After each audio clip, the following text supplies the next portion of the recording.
What's up, everyone? Welcome back to All Things Lifestyle. I'm your host, Tay. Thank you so much for tuning back in for another episode, and I hope you all are doing well. So now y'all know I love traveling. Well, y'all might not know because I haven't traveled that much like I wanted to in the past year, just a little bit, but I definitely want to travel some more. I put that on my vision board. It's going to happen some more this year. Hey y'all, so coming in to interrupt the intro because I wanted to include my Black icon quote of the week for Black History Month. So this week's quote is, I am learning every day to allow space between where I am and where I want to be to inspire me and not terrify me. And that is by Tracy Ellis Ross. She said this, and like that resonates with me because I feel like a lot of us, we get scared. I feel like a lot of us get scared of like the reality or scared of like the outcome, or whether it's going to be a good outcome or a bad outcome. We get scared, but you want to use that for inspiration. So that's what I take that as. I hope this resonates with you. And let's get back into the show. I have Marissa on the show today, and we are going to talk about all things travel. Hey, Marissa. Hey there. Thanks so much for having me. Thank you so much for coming on today. I'm so glad you're here. Okay, so before we get started, why don't you go ahead and give the listeners an intro and let them know what you do? Sure. So, my name is Marissa Daly. I am a lifestyle and travel blogger from the Washington, D.C. metropolitan region with one goal in life, and that's really to see the world as much as possible and to share with others how they can do it themselves. So, on my platform, through my Instagram, TikTok, and blog, The Marissa Daly, I try to share as many resources as I can, from destination guides to budget tips and everything in between. Yes, and you definitely do that because the way I found you on Instagram, I was moving from Texas to DC last year, and I was looking up like hashtag DC food spots, hashtag DC things to do. And it was like all these DC influencers, and you popped up, and I'm like, she gives some good tips, some good places. And I like how you on your page, you have everything like categorized, like the spots, like your guides and everything. So I was like, yeah, I like that. You give good resources on how to find flights and all kind of stuff. So that is definitely how I found you, and you give some good tips. So what is your Instagram handle, social media, so that way they can find you? Yes, so I can be found on Instagram at marissa.daily, one R, two S's, marissa.daily.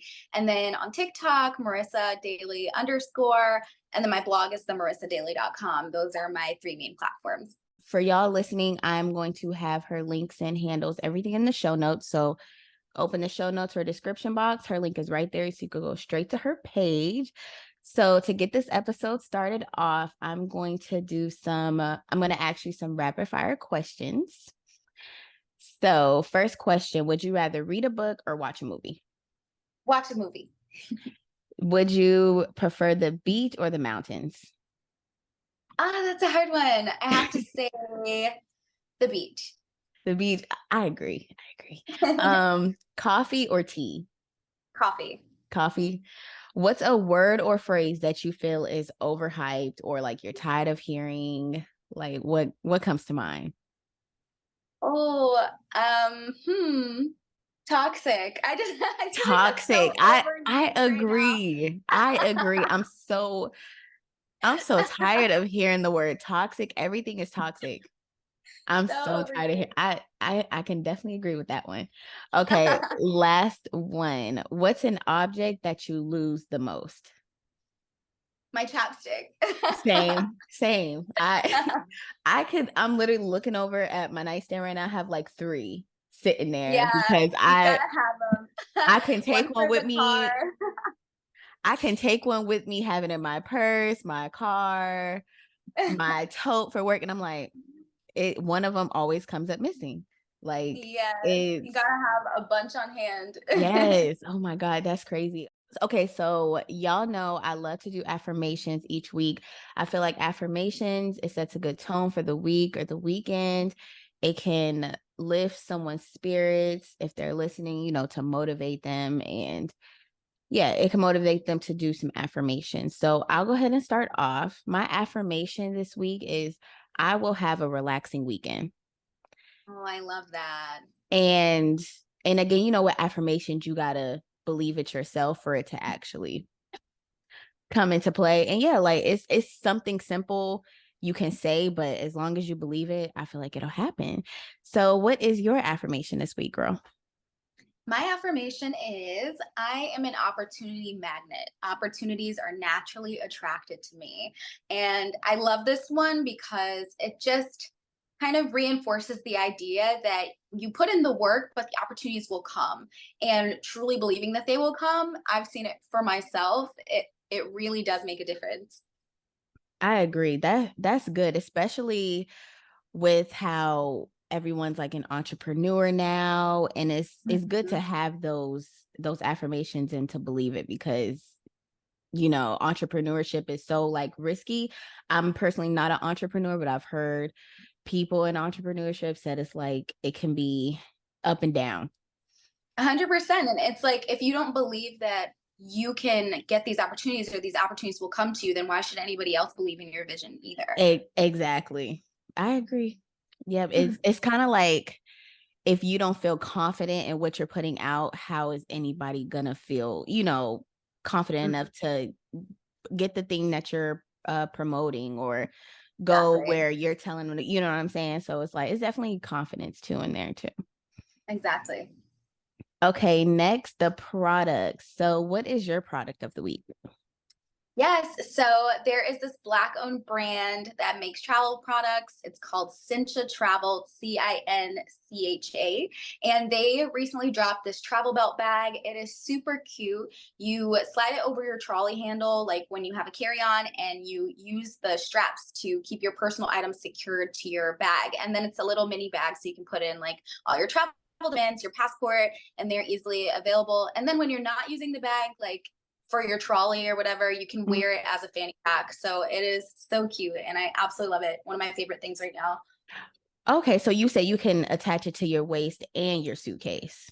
Either Yeah, you can or. attach Okay. it to your waist. You can wear it across your body is usually how I'll wear it. Okay. But it's pretty much replaced my like regular purse. Now I'm using the bag for like every day. Really? So is it like a good size? Because like it depends on what kind of traveler people are too. Because like I'm definitely a tote girl. So is it like a good size, like mid size? Yeah, so the bag is really tiny and more like a fanny pack size. And then so you Okay. can have your personal item. I'll have like my backpack, my spinner, like little carry on, and then I'll have the travel belt bag just to keep like important things. You know, when you drop your Oh, phone or your portable battery or your passport down your yes. bag, and then you're like at security ruffling, like rummaging through your bag to find it.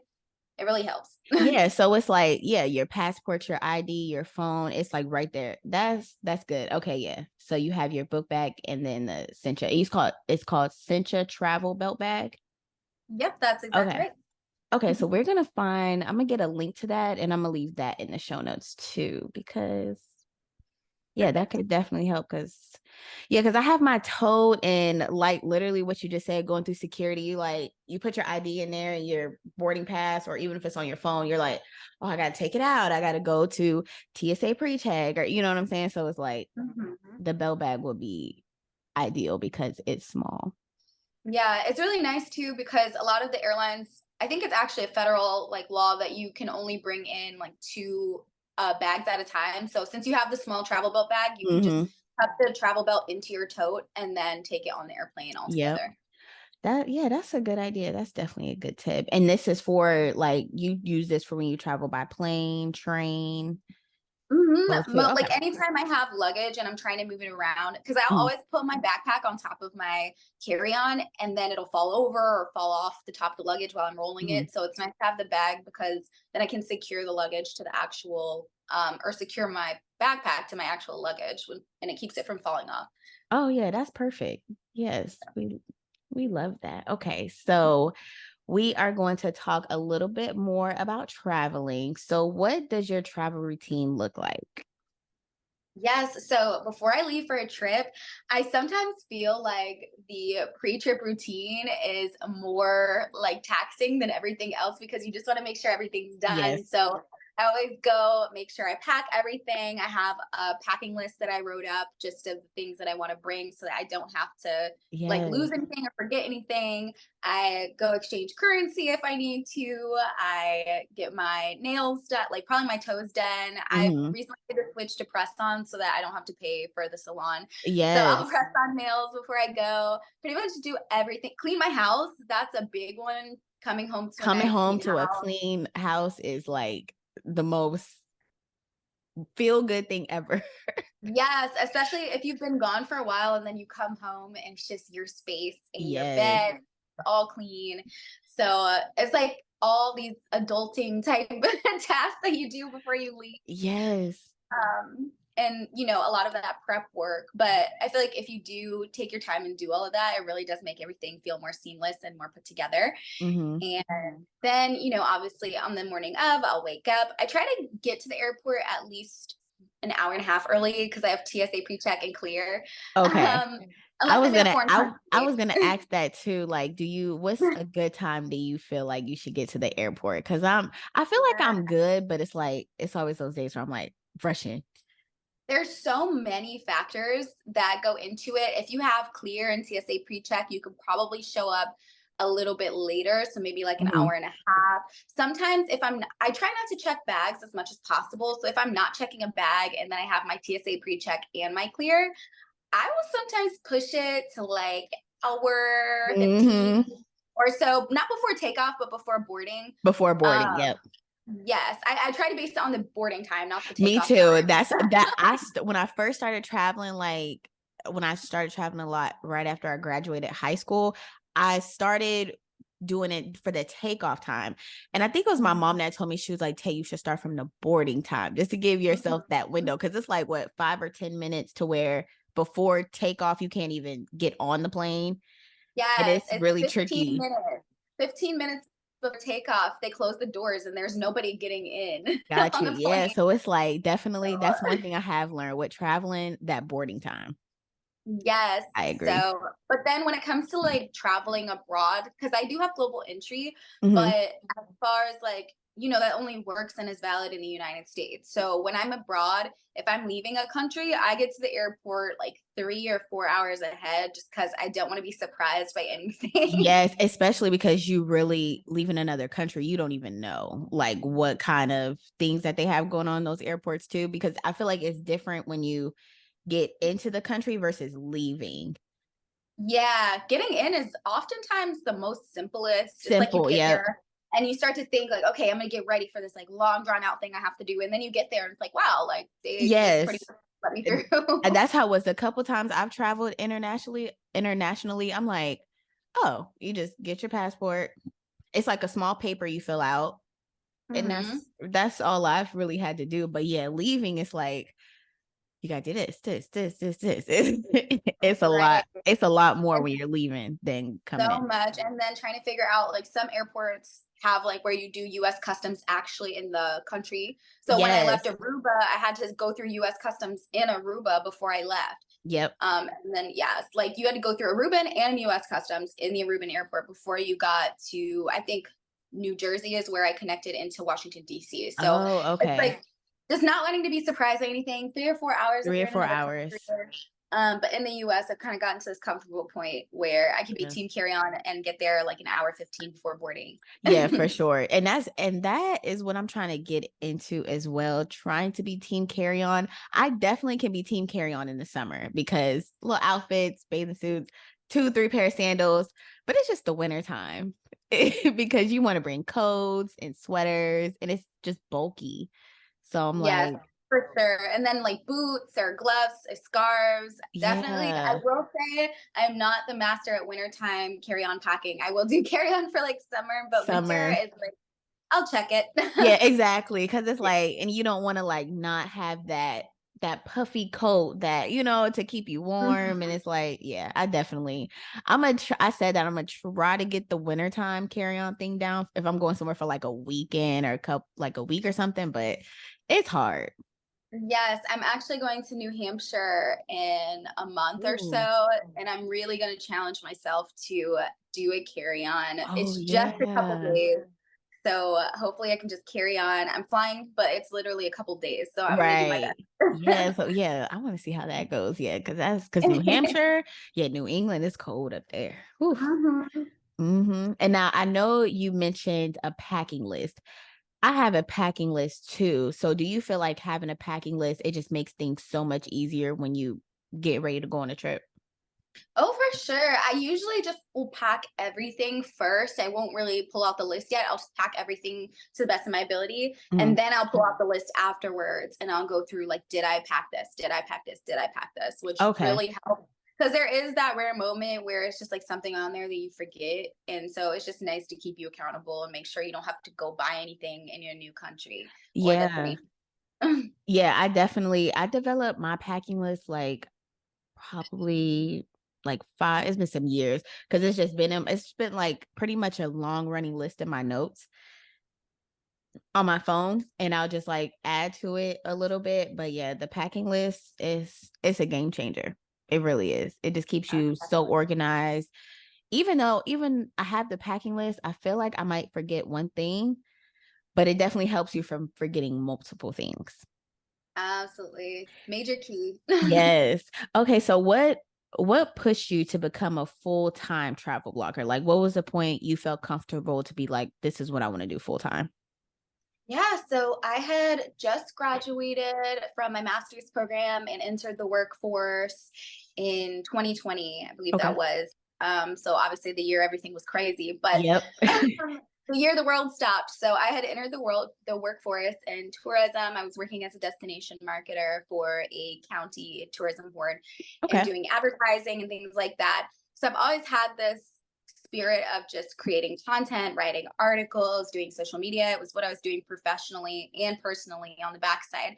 I would go to work from 9 to 5, and then I would come Mhm. home and work on my blog and my social media from 6 to 11. Mhm. So it was really hectic of just trying to build my platform and build my audience. And I was building this platform and doing these things on the side and really enjoying it, but I had never considered that it could be my full-time role until I really started seeing other people on social media doing those things and realizing it Right. was realistic. Francesca from One Girl, One World, Gabby from Pax Light, I know Sierra from Pax, Hey yeah. Sierra. Yeah, Yep. these are names and people. Jeff from Chubby Diaries, people that I had seen Mhm. doing this and creating and leaving their jobs and making it a full time gig. And I just knew from seeing them that it was possible and that I wanted that for myself. And I worked towards it. I saved, I planned. It was not a spur of the moment, leave your job situation like we see a lot on social media. Yes. Um, so it was really in a time like a little over a year or two that I started planning and saving and making sure that I was stable before I made the leap. Okay, yeah. So, and that was the next thing I was going to ask you too. So, to when the time you said, okay, this is attainable, I could do this full time, I could do this as my job. So, you gave yourself a year or two to save up to take that leap of faith and to just do it full time. I did, and it's so crazy because my coworkers at my full-time job had all followed me. They were so supportive, and they still are. And Mhm. I would tell them like, "Hey, I got this brand partnership. Hey, I'm going to take this vacation time." I would tell my boss, "Hey, I'm going to take this vacation time to work on like my blog and this and that." So they all were kind of prepared, at least when I broke the news to them Yeah. that I had a lot going on in the background. So I feel like this gentle way of just planning and saving and kind of dropping these little nuggets to people at your full-time job like, hey, I'm doing this, like, hey, Hmm. I'm doing that, had, at least for me personally, and working in the tourism industry, I feel like I was so blessed to have people who understand it. Right. So that's not obviously not going to be the case for everybody who works maybe in a corporate setting, but for Mhm. me it was this really great transition out into my full-time job now.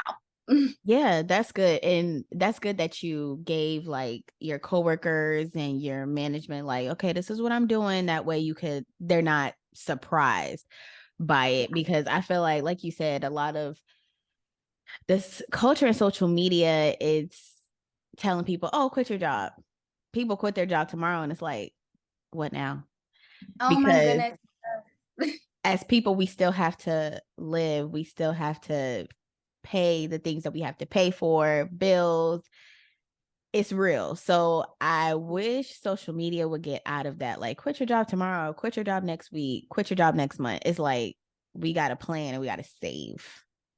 Yeah, I agree 100%. And I just think people have this idea of like overnight success and just making spur of the moment decisions and everything working out as planned. And while I definitely think there is some validity to that, it's Mhm. like if you, I don't know if you've ever heard that phrase, like if you fail to plan, you plan to fail. Yes, for I sure. 100% like that is my biggest thing is I just wanted to make sure I planned for everything. I Me set too. up budget spreadsheets, knew how much things would cost, how much I needed, because I didn't want to leave and then 6 months later have to turn around and go back like, hey, can I get my job back? Hey, it's me. I'm back. So, and they're gonna be Right. like, and that's when you go into, they're gonna be looking like, okay, so was that real or was you just were you Right. pretending? So yeah, for Right. sure. We're having a quarter life crisis. Right?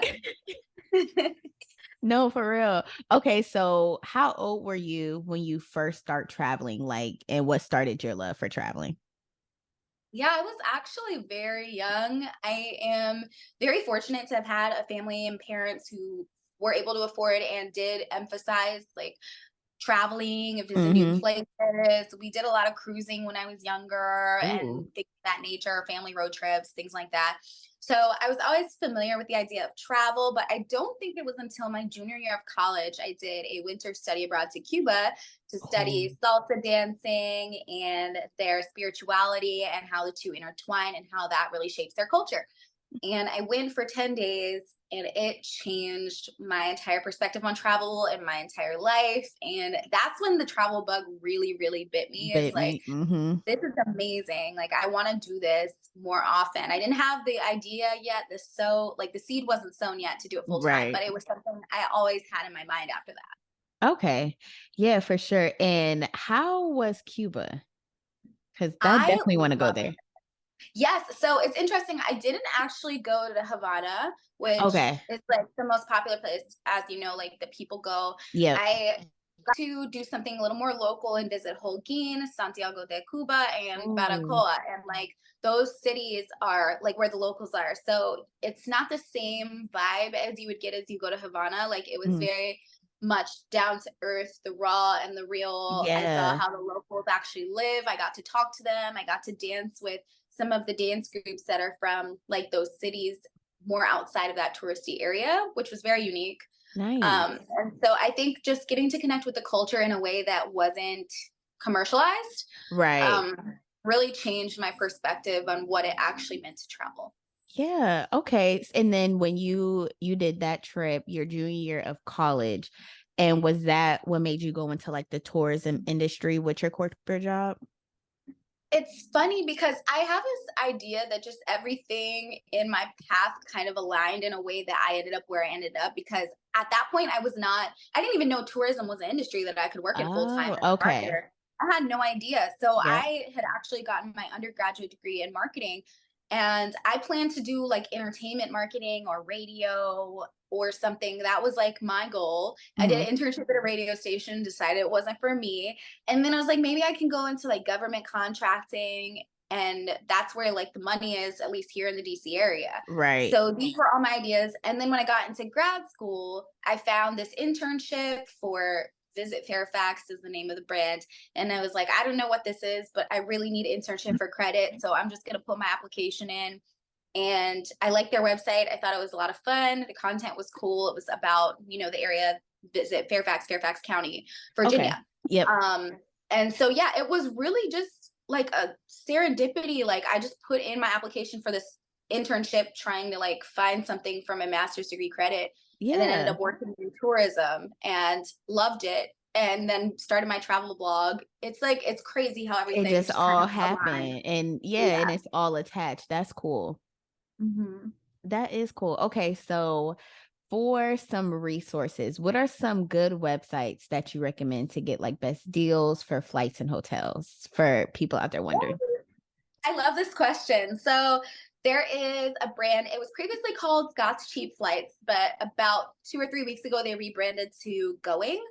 Okay. And so if you subscribe to their newsletter, they send out the most amazing flight deals. I just booked a flight from DC to Dubai for $597 from round trip Wow. from their platform. They sent me an email about it, and it lived in my head rent free for like 2 days. And then I went back and was like, I have to book this.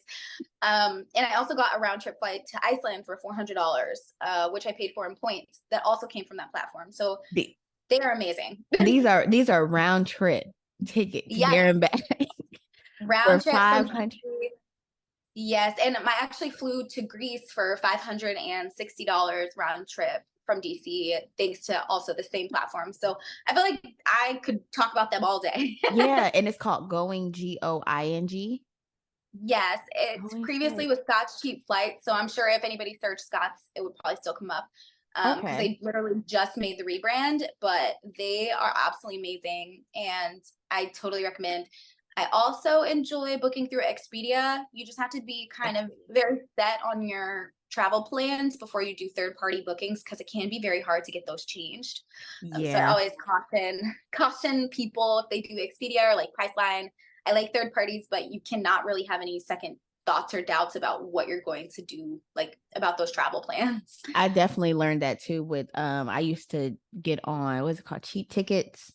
I used to get on there a Mm, lot, and if something go wrong, the airline people look at you like, yeah, we could put you on standby. Like yeah. that's Oh all my they goodness. really could do. It's so crazy. And it's crazy because those third party platforms, it really just depends on the agent that you get when you Hmm. call, because Puerto Rico had a huge like natural disaster. I think it was an earthquake in 2020 or Oh 2018, somewhere yeah, around between that time. I remember And that. I had a flight to Puerto Rico, and they had no power on the island. And I called and they're like, hey, we can't cancel your flight because airlines are still flying there. So I had to call Priceline 3 or 4 times and just keep getting different agents and just chewing out different people until I found somebody who Right. would refund me. So it's just like I found somebody who Yeah. would refund me, but it's like you just have to keep talking to people till you find someone Hmm. who's willing to help. So That's crazy. Yeah, that now with the going flights, is that like you said that's a platform, so that's not a third party right, it's not a third party. It's more so a newsletter is how I would newsletter. illustrate it. Okay. Although you can't, like, they also have the same information on their website, but you don't book through them. Hmm. You go and you book through like Google Flights is usually they'll direct you over to Google Flights to let Oh. you find it yourself and figure out where to book it through. So the Dubai flight, I got a notification from Going saying, "Hey, Oh. 597 round trip to Dubai." And then I went on Google Flights, found the deal, and then I booked it through Expedia.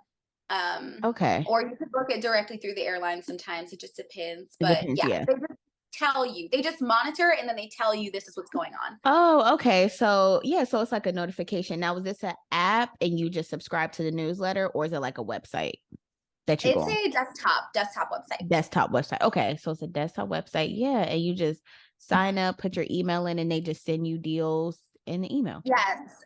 So you could do the regular, like general deals, or you could sign up for premium where they send you like more intricate deals or business class deals or some of the better deals. So there's like 2 tiers, but right Okay. now I did have premium for a while, but right now I just have like the general one and it still benefit me just as much. Okay. So with the premium, is that a cost a month? A cost per month? I believe you could pay annually. I think Okay. it was when I did it. But it was a good thing to invest in. And I enjoyed it. But right now I just have the general and I like it Okay. too. The same. Okay. Got you. Yeah, that's a good. I've never heard of Going Flight, and you said it's previously called Scott's Cheap Flights, but they're rebranded into Going Flights. Yeah, they literally just announced their rebrand about 2 or 3 weeks ago. So it's still very new for them. Okay, yeah, I'm gonna definitely check that out because 597 for a round trip to Dubai is wild. Yes. And it comes with 2 free checked bags on the ticket Oh, too. and Yes. that yeah, you can barely find somewhere that'll check your bags for free. I know. It's through this airline called Saudia Airline. I've never heard of Okay. it, but it had good reviews, so we'll see. I'm gonna try not to check a bag as we going Yeah, back to yeah. the conversation, but I'm gonna put my air tag in there just in case they want Yeah, to check. just in case. Okay, yeah, yes, that's a good tip too. I've heard of this, putting the air tag in your luggage just in case your luggage gets lost. Yeah. Now, how do you feel about putting like expensive items in a check bag? Do you do that, or is it more so I keep everything expensive on my person? Yeah, so electronics wise, I keep all expensive electronics on my person. Right. If it's like clothing or anything else, I will put it in my checked bag, but that's because I do have travel insurance through my Chase preferred credit card. Okay. So if that were to go missing, like I could file a claim through Chase, which credit cards is a whole nother subject we could talk about for like 2 hours. No, seriously. But it is so worth it. So yeah, having that credit card and knowing I have my travel insurance. But as far as cameras, gimbals, electronics, phones, laptops, I keep all of that on my person at all times. Yeah, I definitely agree with that because I know some people, and then especially like traveling with like I know some people put like expensive jewelry in their check bags or like expensive designer bags in their check bags. I'm like, I think something super expensive like that when it comes to bags, jewelry, and electronics, I feel like have it on your person because Oh yeah, yeah, because even with for that, it's like sure. getting it replaced. It's always like you got to do this. It's a hassle, Mhm. versus just having it on your person. It's on you, and you won't even have to worry about losing it. Yeah, I agree with that completely. And honestly, I don't even travel with expensive bags or jewelry. Like I would prefer to just have that at home, wear it out to Hmm. stuff. Like I don't even travel with those items to just save myself the headache. I Target's got some agree. cute stuff. Zara, I'm gonna make that Literally, work. I will be good with a cute little $20-$30 bag than like a 300 or $3,000 bag. Yeah, Right. getting for sure. Okay, so what has been your favorite place you've traveled to, and why is it your favorite place? Yeah, so that question is always so hard for me to answer, but I think right now in this moment, Greece is one of my favorites just because it had been on my bucket list for so long. So seeing it in person was absolutely surreal. I had posted maybe in 2016 before I was even a creator or really Hmm. traveling much.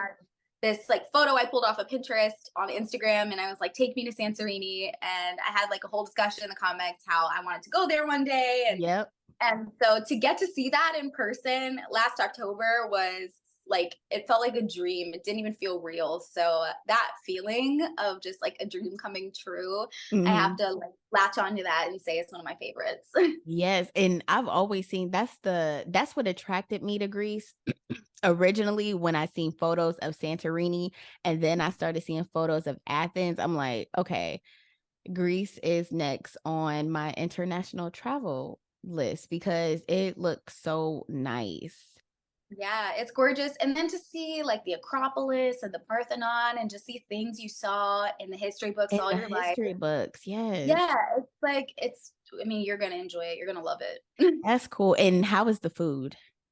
I was literally gonna say the food is so good. I love that it makes you feel full and it's very good, but it's also very clean for your body. Like lots Yes. of feta cheese, fresh like vegetables and fruits, and souvlaki and these Mm. awesome meats that are like charcoaled on the grill. But it's good, and oh, and the olive oil, of course, can't forget about that. Yes, of But course. yeah, it's good and it all tastes amazing and it's well seasoned, but it's very clean for your body. So you don't feel heavy or bloated after you eat. You feel very Yeah. good. That's good. That sounds good. And then so when you were there, like did you you went to go see those things and what other excursions or outings did you do there? Yes. So I took a catamaran tour on the Aegean Sea, which was beautiful. Ooh. I honestly think the catamaran tour sunset was actually better than the sunset I saw in Santorini, which Okay. is like crazy to say because everybody's like, oh, sunset in Santorini. But I really enjoyed the sunset by Fira on the catamaran. And then taking a traditional cooking class. It was my first time doing that while Yes. traveling. And now I think any country I visit, I want to take a cooking class. And I also did a food tour. And I just find that food is such a great way to like get to know the culture and get to know the Yes. people. And it's also very historic because you're finding out why does this, Greek cuisine really look very similar to like other places like in the Middle East, like Jordan and like Right. Turkey. why has this fusion happened between the different cultures and cuisines, and like, your guide will tell you about that. So it's such a cool way to learn about the locals. And I think Anthony Bourdain is one of the people who is basically like, food is the best way to get to know a culture, and I completely No, agree. and I agree too, because food, and even growing up, like food is just that thing. It brings people together. It makes people Yeah, happy, and you can definitely learn about culture. It's a conversation starter. It's like, okay, so like you said, yeah, why is this like this? Why is this similar? Where did this originate from? So yeah, yeah, food tour. That sounds amazing. I definitely yeah. want to do something like that. Yes, I think it should just be on anybody's list of like, whenever you visit a new country, do a food tour of some sort. A food tour, and for me, that's how I am, like, when people ask me, like, "Okay, have you been here?" Like, I've been to a lot of most places in the States, been to some places out of the country, but most of the States, so, like, people ask me, like, oh, because 'cause I've been, like, Vegas a couple times, Houston, Atlanta, and stuff, and I'll tell them I have a list in my phone, "Go to this place, go to this food place, go Yeah. here." I love to eat, so I'm like, I need all the good restaurants and all the good food. So yeah, a food tour, that sounds ideal. You and me both. And honestly, I wouldn't even, like you said, limit that to like new countries, like new cities. When you go to Nashville, you eat the hot chicken. You go to Memphis, Yes. you have the barbecue. You go to New Orleans and you eat this delicious like Creole Cre cuisine and the seafood, mm, and beignets, of course. beignet Like exactly. You know what's so funny? I went to New Orleans earlier last year, and I'm getting, like, the Creole and everything, and I'm like, and we left, and we were only there for, like, I wanna say, like, 36 hours. It was not long at all. But I was like, I told my sister, "We did not get any beignets. How do we get here and we don't get beignets?" And we were just sitting there like, "Oh my god." It was just so much, like, but we did have, like, issues with, like, our hotel and stuff like that, so we were just trying to eat some good dinner, and we didn't even think sounds about the like an beignets. excuse to go back again. Exactly. That's exactly what I told her. I was like, "We need to go back and we for the beignets because how do we not get any?" Okay, so to end off the episode, what advice would you give anyone who is aspiring to become a travel blogger but afraid to take that step? I would say, I feel like it's very cliche, but I would literally say just do it. I Mhm. know that's like, what is this, a Nike ad? But like, No, but like literally. seriously, just do it, because the thing about it is your first blog is probably not going to be great. Your first Mhm. post is probably not going to be very great. I look back at things, I'm like, wow, like what was What happening was here? that? But the only way you get better is by continuously doing it, finding out, what works, what doesn't, and then also thinking about like, what value can you give to your audience. I see a lot of beginner bloggers make the mistake of, their content is me, and like not thinking about like, what value did you give to others. To people. And so I always try to emphasize, just make sure you're providing value in some way, shape, or form. And when you post something, when you do something, when you create your content, think like, why would anybody care to read this? Why would anybody care to watch this? Why would anybody, not just because, oh, I'm cute and I'm interesting, but like, Right. what value can you give, and what can they walk away with from something that you put out there? So that's my biggest piece of advice. That's a good tip that you said because I like when you watch a lot of like YouTube videos and everything, people always say like stay authentic, stay true to you. And if you like it, you do it or whatever. But it's good that you said to incorporate, think about others that'll be consuming the content, because of course it's like it's about me and all these things, but you have to think about others too. Like pretty much like Google put it together of the content you're making and what other people want to see. I feel like that's a Exactly. good point that you made. Yep. Find a balance. I talk about my experience and my travels, but I also try to relay like, why is this important for you? Right. Like why would it like pretty much like when you make a post of when you go somewhere, like you probably think like, why should I tell these people to come here? Hmm. Something like that. Okay. Yeah. That's a good piece of advice. Well, thank you, Marissa, for coming on and go ahead and give your Instagram again one more time so the listeners know.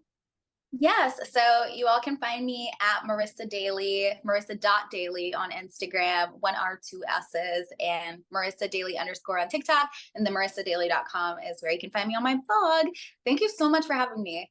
Yeah, this was so fun, y'all. I'm telling y'all, go to her page. She gets all the tea. You heard what she just said about the flights. You cannot beat a $500 flight round trip to Dubai. So go check her out. Go to her page. And yes, thank you so much for coming on. Yeah. Thank you for having me. Thank y'all so much for tuning in to another episode. And remember, it's a lifestyle. Bye.